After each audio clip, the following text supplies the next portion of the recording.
Welcome back to Ginger Customs. I'm Dave. And I'm Jess. And on this episode, we are going to not only teach Jess how to TIG weld, we're going to teach you how to TIG weld. We're going to go through TIG welding settings, brief overview of machines, and we're going to drop some beads to make sure she can drop beads and you can drop beads. Let's go. All right, guys. So today we're going to teach you how to TIG weld, and we're going to go over different types of TIG welders, right? So dependent upon your budget and dependent upon how old a machine you buy, there's a couple different types of machines. Basically rectifier and inverter machines. Rectifiers are going to be like the size of a refrigerator. They're old, it's coiled up copper, it's kind of antiquated technology, but they're super reliable, and that's why you're still going to see them around because they run forever. What the new jam is, inverter machines, right? Inverter machines are lighter. They're technically more inexpensive to make, I believe, because the prices have come way down. We're going to be dealing with ARCCAPTAIN machines. We really love our ARCCAPTAIN products here. They are a channel sponsor. We were sent this MIG 200 6-in-1. Now, this thing does MIG and TIG, and it's DC. It also will DC MIG aluminum with a spool gun.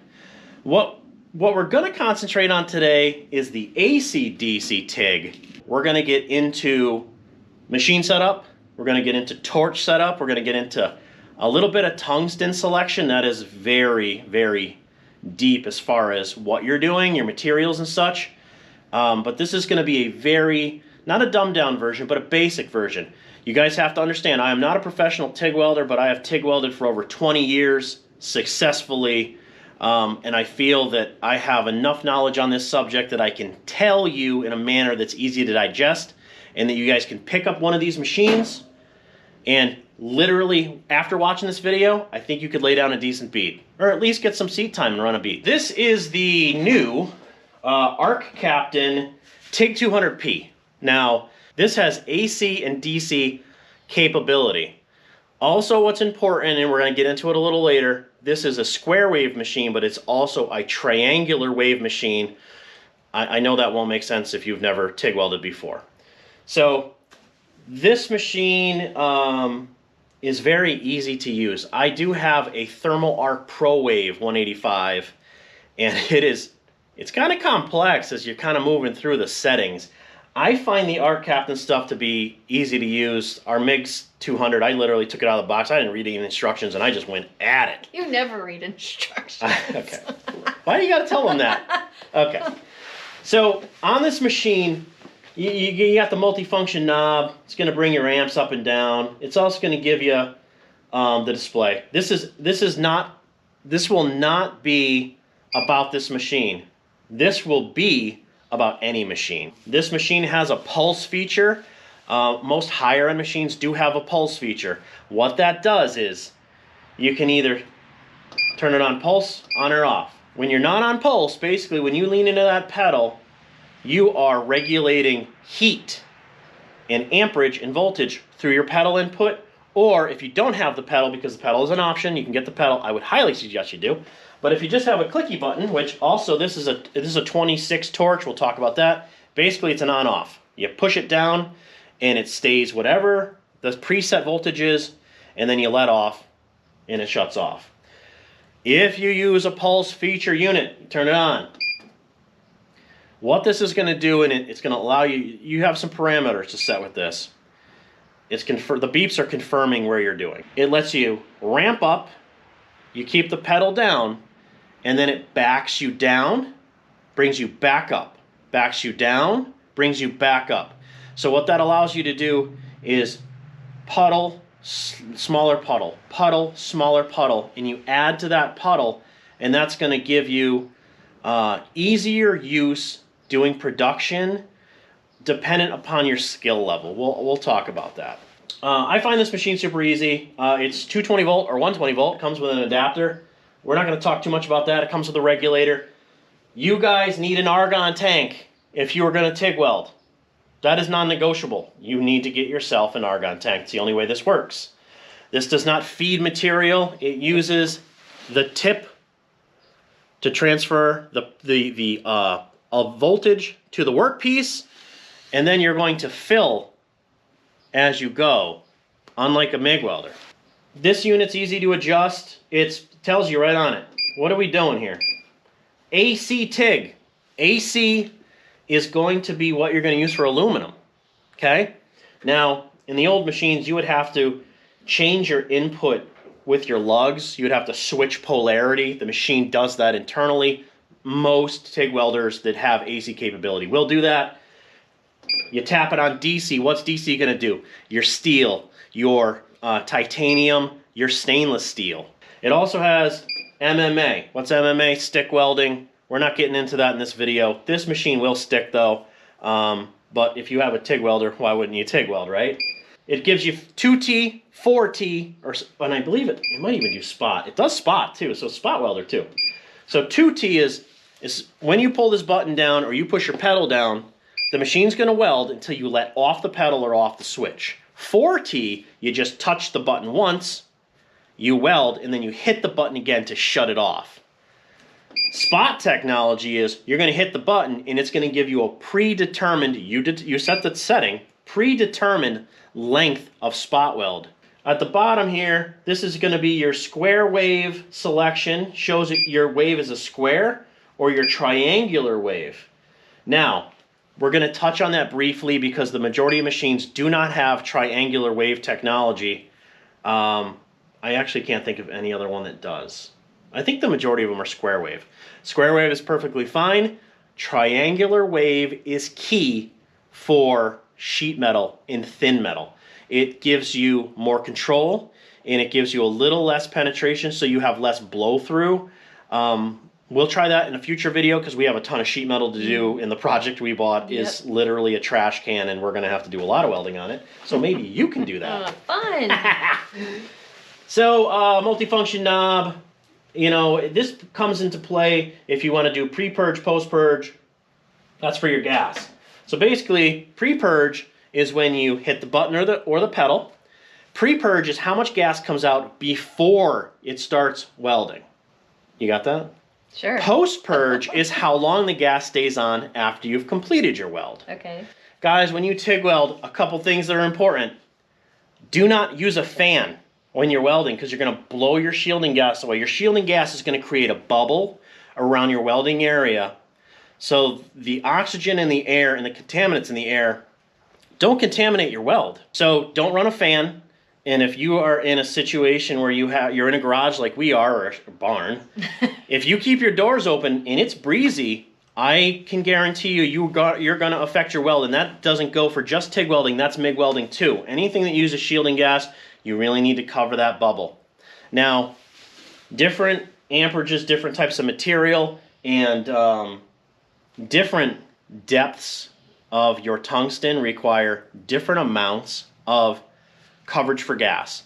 So on the side of almost every welder, on this one it's on the side, right? ARCCAPTAIN gives you an easy startup guide. It says, what are you welding? You weld in aluminum, you weld in stainless, and it'll tell you, you should use X amount of cubic feet on your gauge, right? Now, this will only tell you what it's using in cubic feet when you're engaging the solenoid, so you have to be running the machine. So if you tap it, you see how it goes up to 20?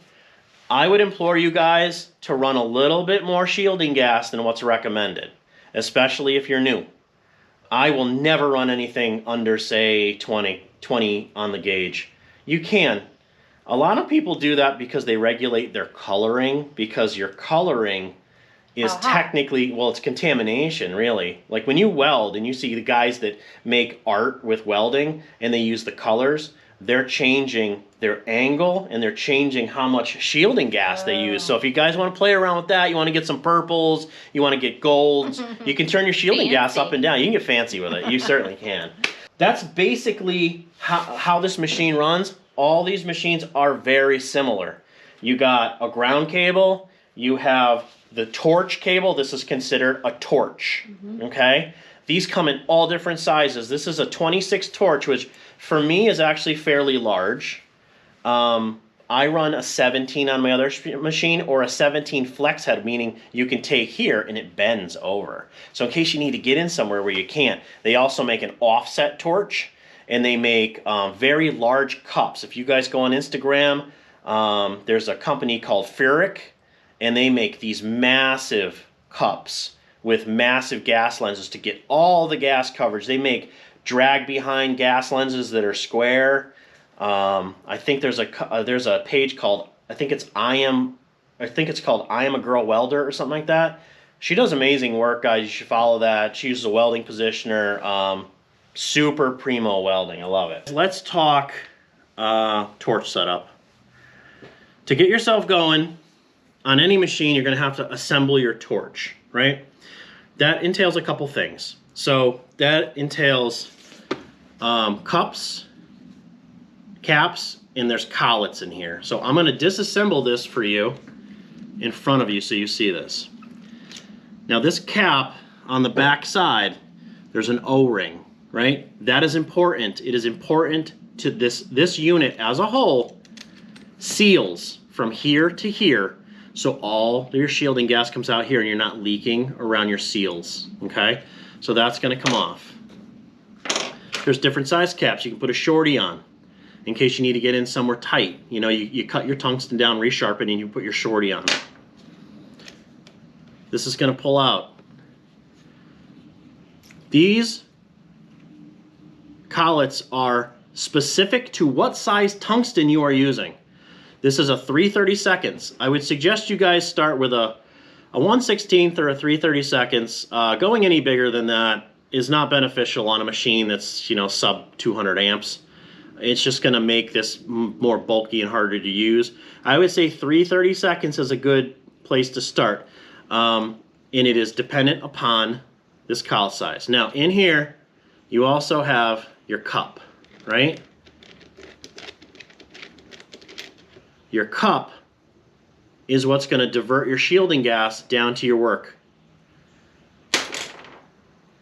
Is that number the size? The number is the size, that's right. Now if you look at this, it tells you this is good for basically up to 1/8. Okay, so you can put up to 1/8 tungsten in here. And then all this is, it's a gasket really.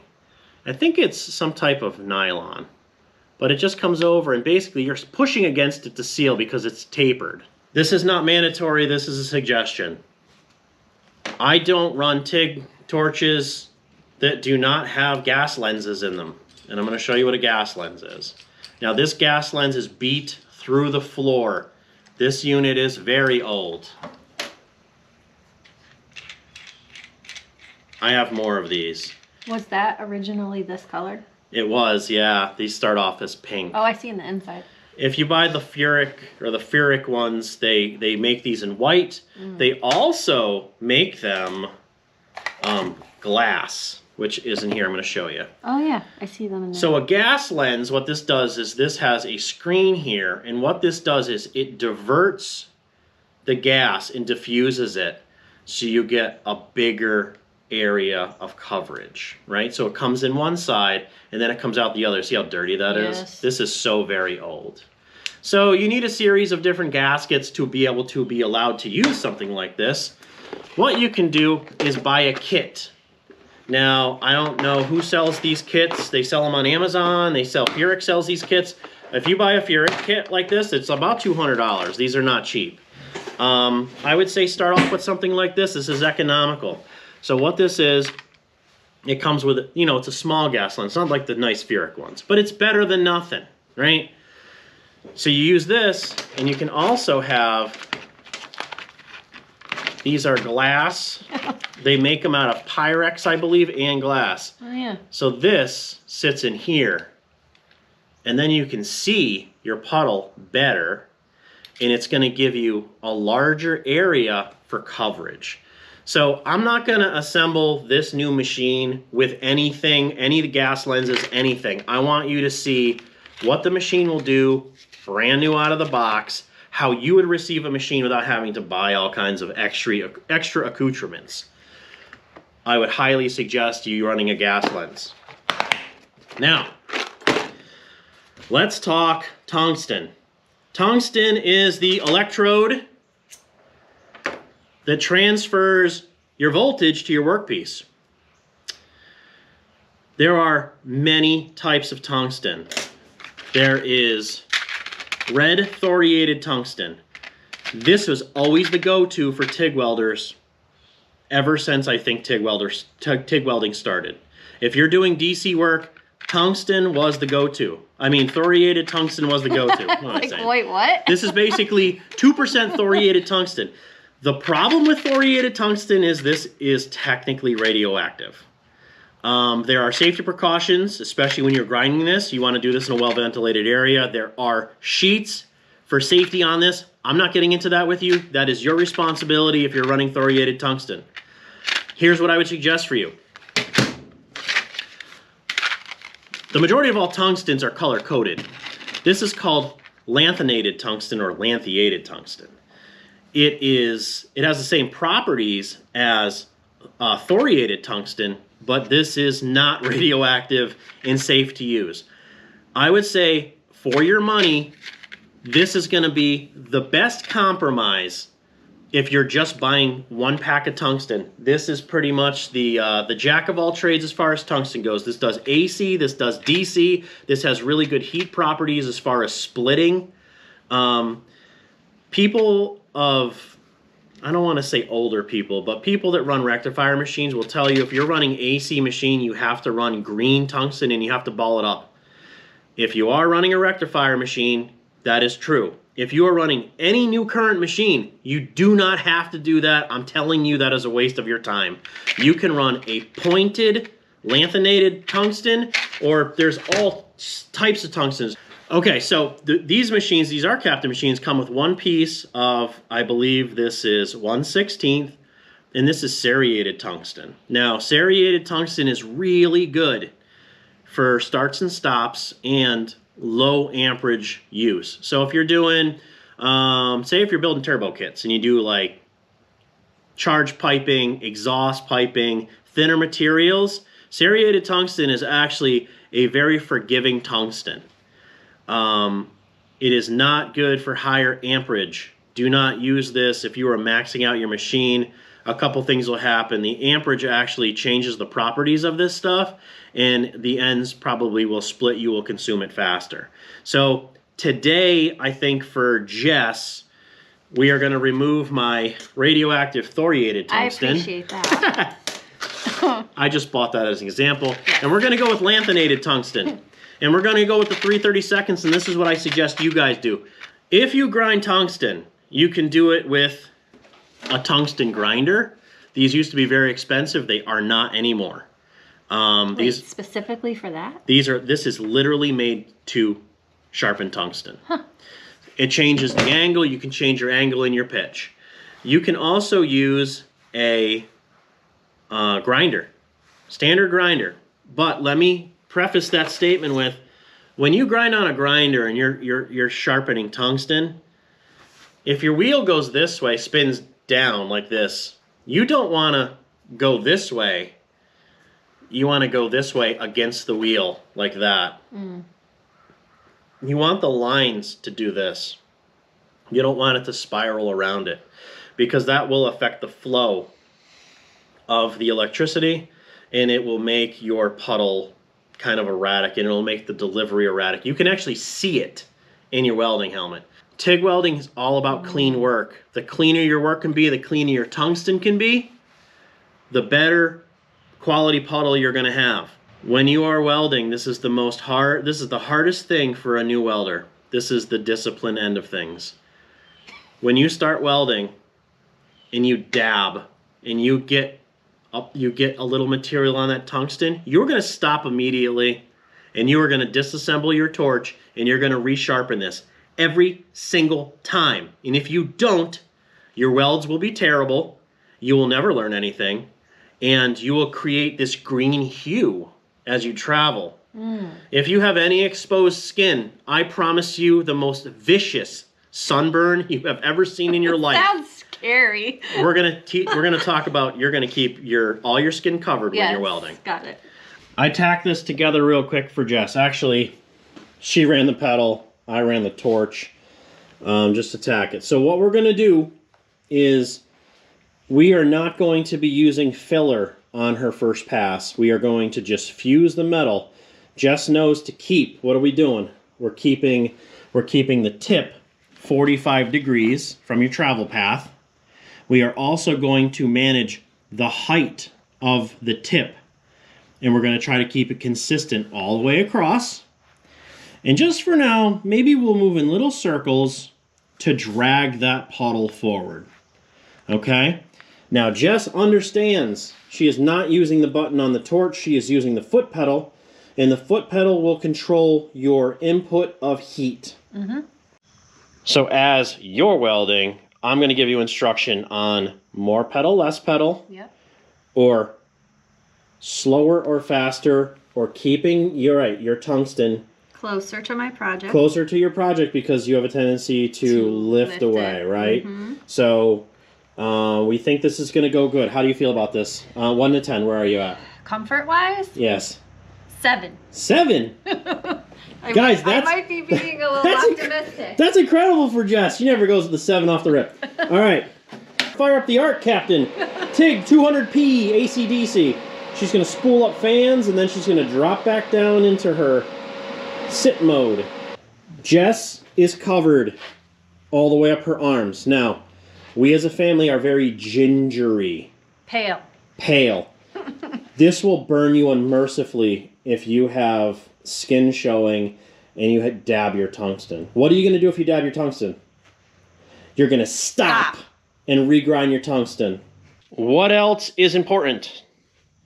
Making sure I'm comfortable when I'm welding. That's right. You want to be comfortable to be able to make your pass down your workpiece, and you're going to want to make sure your helmet properly fits, and you can drop it, right? You can drop it, you can lift it back up, it's going to stay. Make sure that thing is set up right.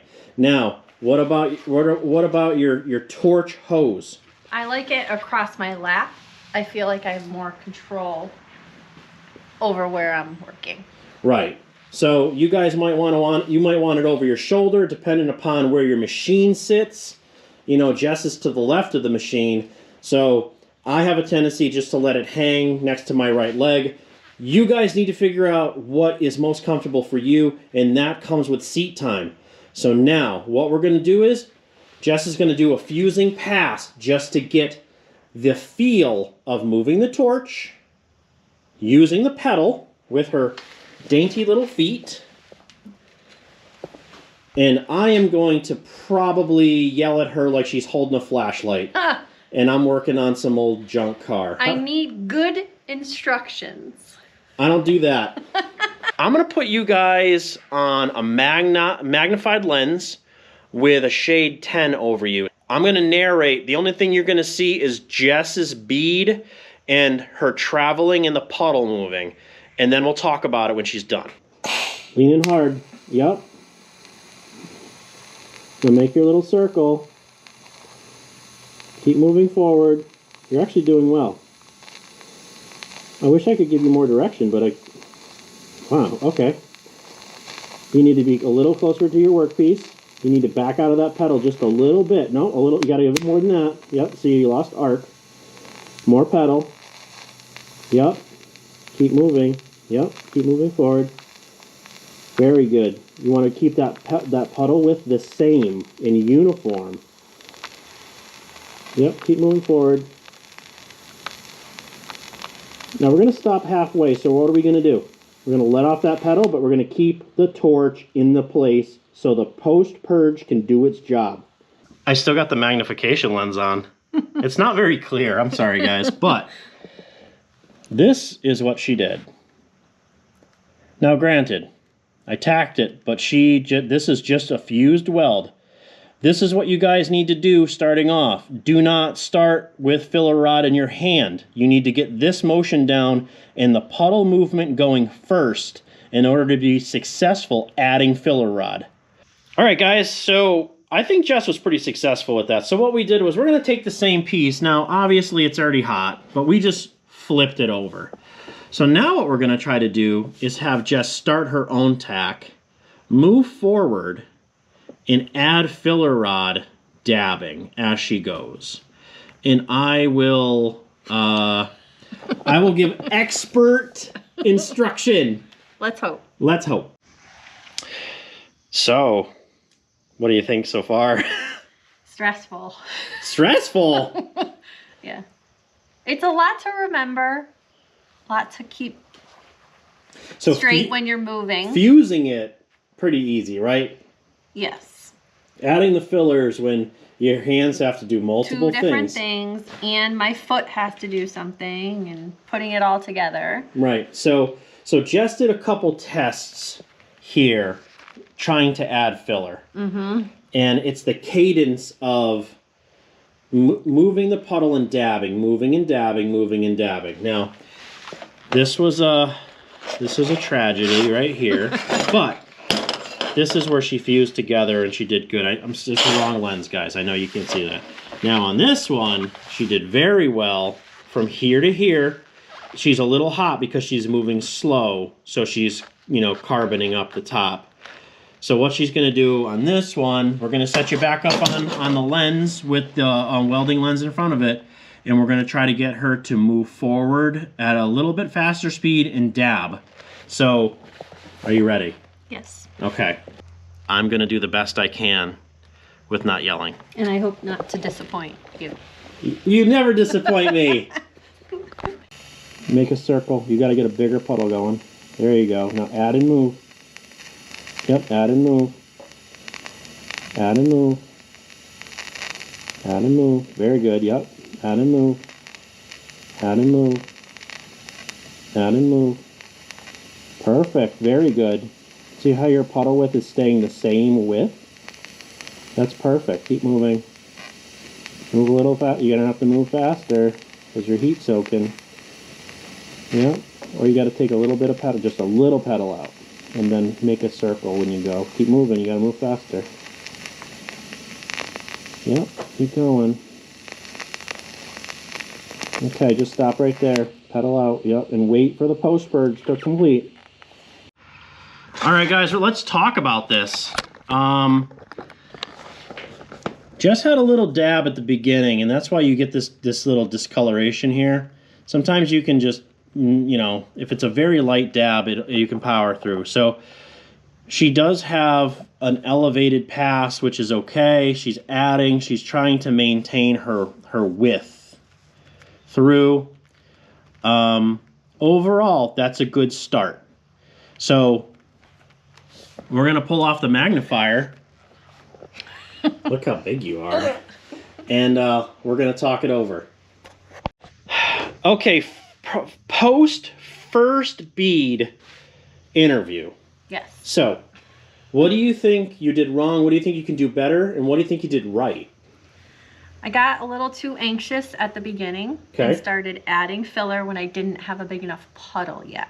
Right, that's correct. That's correct. But I think I got into a good groove and was very smooth in the middle part. You were, yep. It felt smooth. Okay, that's what's important for people to understand.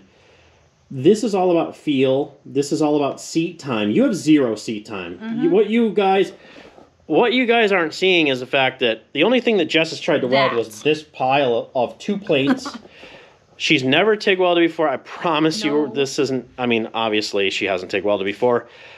She's doing a really good job because she has decent dexterity in her hands. It is about seat time. Don't get frustrated. Now, the contamination in the weld is from a couple things. There was a dab at the beginning, and then this is overheated from 2 things. Maybe a little too much pedal. You went a little too much on the pedal. Yeah. And not moving fast enough as you travel. So you're heat soaking, and then it's just coking up all the metal. So, you know how to TIG weld now. The process is the same for almost every type of metal. Now we're going to go to aluminum. Stage 2. Stage 2. Stage 2. Be right back. All right, guys. So Jess understands the process of making a puddle, moving the puddle, and adding to the puddle. So she's going to continue to practice that. There is a learning curve here that requires seat time. I would suggest you guys start with mild steel, A, because it's cheap, and B, because it's more forgiving. Stainless has a tendency to blacken and coke up horribly. I would not start with titanium. I'm going to take over for aluminum. So maybe Jess will do a little bit. You want to do a little filming? Yeah. All right. So Jess is going to do some filming. We'll knock out some beads on aluminum just so you guys can see it. And maybe we'll do the whole, green lens over the GoPro trick again. And the welder, when you weld in AC, it is loud. I ran a couple, like one test pass, because this machine is brand new to us and I've never run it before. And I think, Jess, what did you say? It was violent, or you said it was scary? Intimidating. It's intimidating because you get that high frequency buzz from an AC welder. So I don't think I'm going to try to talk over it. And I think we're just going to run the pass, and then I'm going to talk about it afterwards with you guys. Just to give you the gist of it, it is the same process as welding mild steel. You're going to initiate a puddle. So you're going to roll in. You're going to roll into your pedal a little harder to get the puddle moving, and then you're going to back out. Now with aluminum moves better when it's got some heat in it. You can preheat aluminum, and it does help weld. Or you can initiate a puddle. You're going to have to put a ton of amps into it, so you're going to really be hard on that puddle. Then you're going to back out of it as it absorbs the heat, as it gets warm, and then you're going to move that puddle. And when you add filler rod with aluminum, you do it definitively. It's not going to be like, oh, I can just kind of tap it in. You force it into the puddle as you move. It has to be a very deliberate forced action, and then you need to pull back out so you don't ball up the tip of your filler rod. So I will do my best to show you guys that, and then we'll discuss it. Sound good? Yes. Awesome.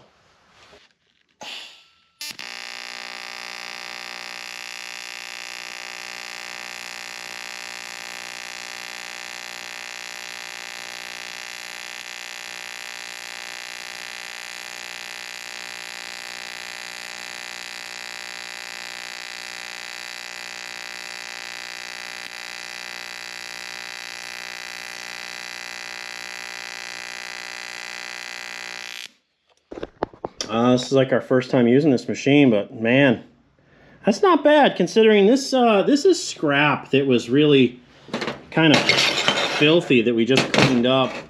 So a buddy of mine gave me that aluminum. It was left over from construction project he did.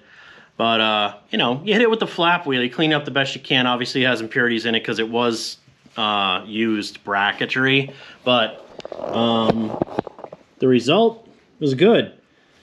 The machine drops a good bead. Obviously, I'm kind of hurrying with this, but that's a pretty solid bead with aluminum. The premise is the same, isn't it? What do you think? That looks amazing. It makes amazing. Well, I mean, it doesn't look that good, honestly. That's not very uniform, but as a beginner, that's a good bead. If you guys can, you have to aggressively fill aluminum. You cannot daintily do it. You need to force that puddle and move.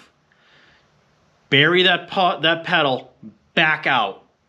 Manage your puddle and really force that aluminum filler rod. Post-welding interview. How do you think today went overall with this learning process to TIG weld? So this process for me was a lot going on. My hands are doing two different things. I have to watch my foot on the pedal, not watch it, but think about what I'm doing with my foot. It's a lot of things going on, and to remember what you need to do with what hand, etc. And then with his instructions, I have to hear that, process that information while my hands are doing something, while my foot's doing something. It's a lot going on, but I think if I continue to do this more often, those things become almost second nature, and I'm not really thinking as much about it. So it reminds me of when he taught me how to snowboard. How many years ago? I can't. 30 years ago. 30 years ago. Same yeah, type of thing where I'm listening to instructions and trying to put that into my feet and make them do what I need to do. Same type of thing. Yeah, that's a good analogy. When you learn anything, you're trying to run through in your head what you're supposed to be doing versus what you're trying to force your hands to do if it's not second nature. I think you did great. Honestly, I think you did really well. I'm glad I didn't disappoint. You never disappoint, honey. You never disappoint. All right, guys, that's going to do it for this episode of Mad Ginger Customs. I hope you learned something. We answer questions and comments, so comment away. Did this help you at all? Did you want to see us do something different? We can obviously add to videos.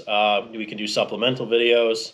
So do the normal stuff for us, guys. Like and subscribe. If you could share our videos. If you got a new welder in your life and you think that our video would be beneficial, why don't you pass that along to them?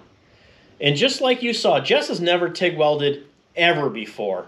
We taught her how to MIG weld 6 months ago. She's never MIG welded since. Right. So technically, she's MIG welded for one day, and then she's TIG welded right now. That's it.